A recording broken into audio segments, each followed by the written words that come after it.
ನಿಯಮಾನುಸಾರ ಉದಗಿ ಬಂದ ಜೀವರಾಶಿಗಳಲ್ಲಿ ಆರು ಮಾನವ ಜೀವಿ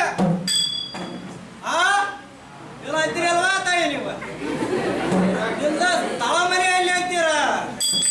ನನ್ನ ಸ್ಥಳ ಮನೆ ಯಾವುದಂದ್ರೆ ಬಲ್ಲಂತ ಅನುಭಾವಿಗಳ ತಮ್ಮ ಅನುಭವದಿಂದ ಗುರುತಿಸಿದಂತೆ ಏಷ್ಯಾ ಖಂಡದೊಳಗೆ ಭಾರತಾಂಬೆ ದೇಶದೊಳಗೆ ಕರುನಾಡೆಂಬ ಪ್ರಾಂತದಲ್ಲಿ ಚಳಿಗಾಲ, ಮಳೆಗಾಲ, ಬೇಸಿಗೆ ಕಾಲ, ಮಧ್ಯಾವರ ಕಾಲ ಅಂತ ಹೇಳಿ ನೀವು.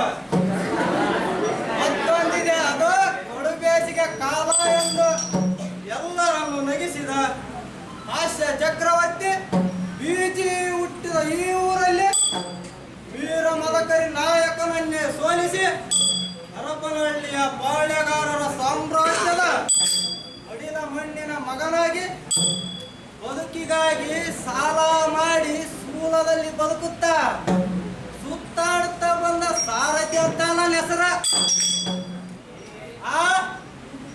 ಇಲ್ಲ ಅಂದ್ರಲ್ಲ, ಮತ್ ಬಂದದ್ದು ಯಾಕಂತೀರ?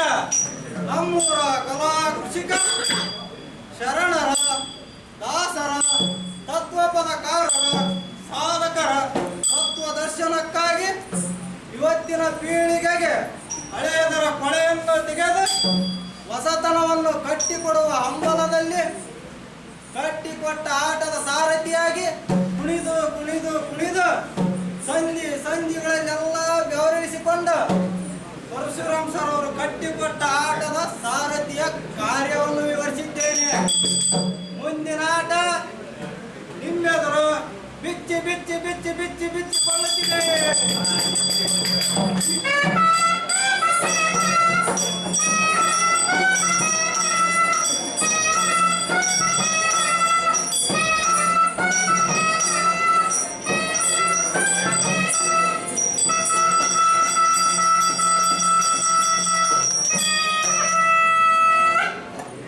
ಯಕ್ಷಗಾನ ಅಕಾಡೆಮಿಯ ಅಧ್ಯಕ್ಷರಾಗಿದ್ದ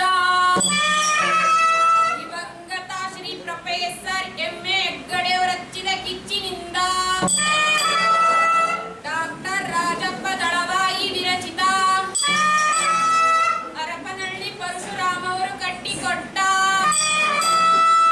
ಎಡಿವಿ ಕಾಲೇಜಿನ ಮಕ್ಕಳಿಂದ ಕರ್ಣ ಎಂಬ ಮೂಡಲಪಾಯ ಪ್ರಸಂಗವನ್ನು ನಿಮ್ಮೆಲ್ಲರ ಮುಂದೆ ಹಾಡುತ್ತಿದ್ದೇವೆ. ಮೊನ್ನೆ ದಿನವನ್ನು ಸರಿಸಿದಗೆ, ನಿನ್ನೆ ದಿನವನ್ನು ಬರೆಸಿದಗೆ, ಇಂದಿನ ದಿನವನ್ನು ನಿಮ್ಮೆಲ್ಲರೆದುರು ನೆನೆಯುತ್ತಾ ಮುಂದಿನ ಆಟವ ಹೂಡುವಗೆ ಮಂಗಳವಾಗಲಿ ನಿಮಗೆಲ್ಲರಿಗೂ, ನಮಗೆಲ್ಲರಿಗೂ, ನಿಮಗೆಲ್ಲರಿಗೂ, ನಮಗೆಲ್ಲರಿಗೂ,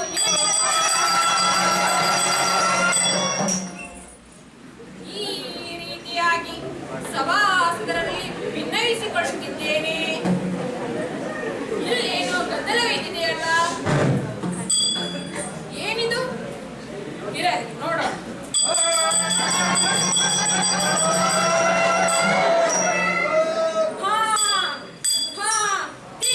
ತಿಳಿಯಿತು. ಯುದ್ಧಾಕಾಂಕ್ಷಿ ದುರ್ಯೋಧನನು ಸನ್ನಾರಕ್ಕೆ ಬಂದ ಕೃಷ್ಣ ಕಾರ್ಯವನ್ನು ವಿಫಲಗೊಳಿಸಿದ್ದಾನೆ. ಅಷ್ಟೇ ಅಲ್ಲದೆ ಅವನನ್ನು ಹೀಯಾಳಿಸಿದ್ದಾನೆ. ಅದು ಹೇಗೆಂದರೆ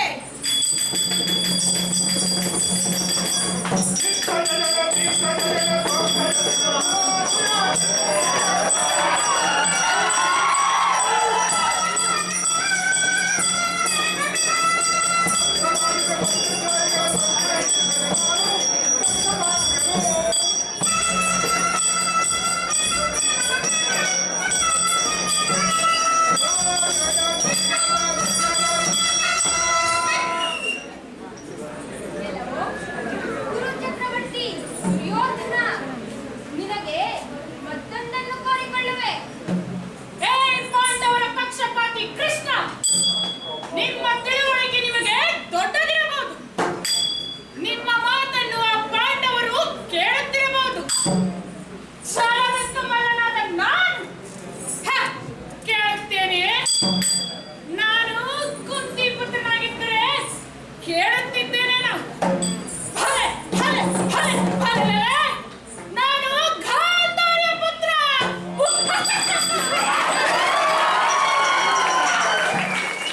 ಅಲ್ಲ,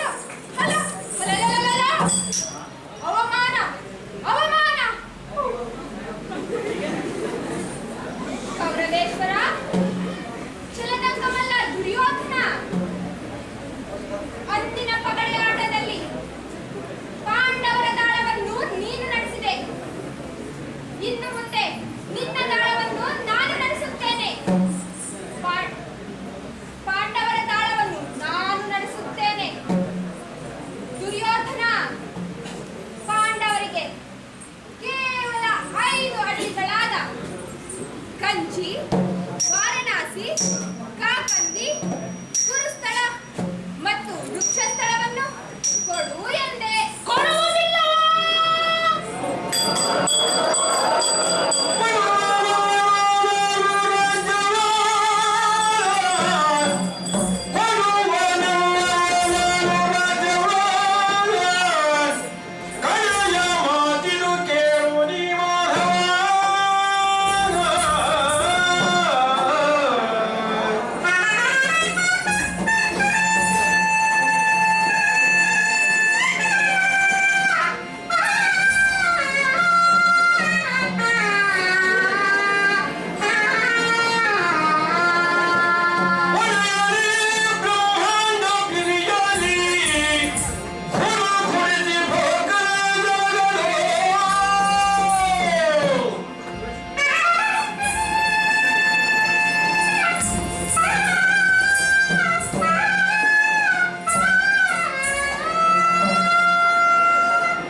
ಭೂಮಿಯನ್ನ ಆಸ್ತಿಯನ್ನಾಗಿ ಯಾಕೆ ಮಾಡ್ಕೊಂಡ್ರು? ಈ ಕುರು ಪಾಂಡವರು ಯಾರು? ಆಯಾದಿಗಳು ಅಂತಾರೆ. ಇವ್ರ ಜಗಳ ನಾವೇಕೆ ಗೌರವ ಅಗೌರವದಿಂದ ನೋಡಬೇಕ? ಇವರಿಬ್ಬರು ನಡಿವೆ ಕೃಷ್ಣಪ್ಪಗೆ ಹಾಕ್ಬೇಕು ಕಾವೇರಿ ಪಂಚಾಯತಿ. ಕಾಳಗದ ತಲ್ಲಾಡಿನ ಸರಿ, ಮುಂದೇನಾಗುತ್ತೋ ಕಾದು ನೋಡೋಣ. ಹಿಂಗ ಕಾದು ನೋಡೋದೇ ಆಯ್ತು. ನಮ್ಮ ಜನರ ಸ್ಥಿತಿ ಪರಿಹಾರ ಬರೀ ವಾಸನೆ.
ಸಂಧಾನವೆಂಬುದು ಕೇವಲ ಕನಸು.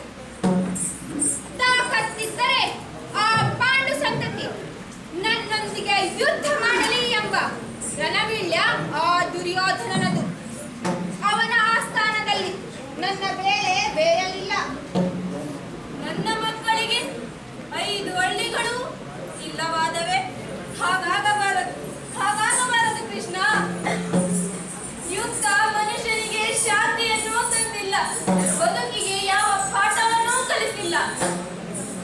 ಈಗ ನಮ್ಮೆದುರಿಗಿರುವುದು ಯುದ್ಧದ ಘೋರತೆ. ಅದು ರೂಪ ಪಡೆಯುವುದು ದುರ್ಯೋಧನನ ಅಹಂಕಾರ ಮತ್ತು ಅವಿವೇಕಿಗಳೆಂಬ ಕುಸ್ಥಿತ ಉಗ್ರಾಣದಿಂದ. ಇದೊಂದು ಸಿಡಿಮದ್ದಿನ ಮಹಾ ಉಂಡೆ. ಇದಕ್ಕೆ ಬೇರಾರು ಬೆಂಕಿಯನ್ನು ಹಚ್ಚಬೇಕಿಲ್ಲ.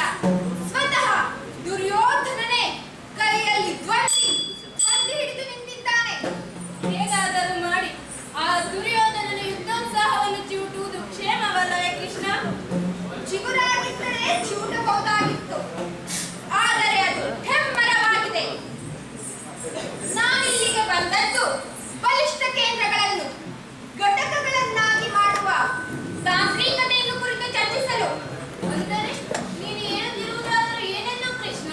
ಯುದ್ಧದ ರಾಜಕಾರಣವನ್ನು, ಯುದ್ಧಕ್ಕೆ ಮಾಡಿಕೊಳ್ಳಬೇಕಾದ ಸಿದ್ಧತೆಗಳನ್ನು ಕುರಿತು. ತಾಯಿಯಾದ ನಾನು ಈ ಯುದ್ಧದ ನಾವು ಸಹಿಸಿಕೊಳ್ಳುವುದಾದರೂ ಹೇಗೆ ಕೃಷ್ಣ? ಯುದ್ಧದಲ್ಲಿ ಭಾಗವಹಿಸಿ. ಏನು ಹೇಳುತ್ತಿರುವೆ ಕೃಷ್ಣ? ನಾನು ಯುದ್ಧದಲ್ಲಿ ಭಾಗವಹಿಸುವುದೇ? ಯುದ್ಧದಲ್ಲಿ ಭಾಗವಹಿಸದೇ ಇರುವ ಪ್ರಜೆಗಳೇ ಜಗತ್ತಲ್ಲಿಲ್ಲ. ಅಂತಹ ಭಾಗವಹಿಸುವಿಕೆಗೆ 2 ಮಗ್ಗಲುಗಳಿರುತ್ತವೆ. ಒಂದು ಯುದ್ಧ ಸನ್ನದ್ಧರದ್ದು, ಮತ್ತೊಂದು ಯುದ್ಧ ನಿಷ್ಕ್ರಿಯರದ್ದು. ಹಾಗಾದರೆ ನಾನು ಮಾಡಬೇಕಾಗಿರುವುದು ಏನೆನ್ನು ಕೃಷ್ಣ? ಸೂರ್ಯನ ಬಲದಿಂದ ಜನಿಸಿದ ನಿನ್ನ ಮೊದಲನೇ ಮಗ ಕರ್ಣನಿಂದ ಕೊಟ್ಟ ಬಾಣವ ಮರಳಿ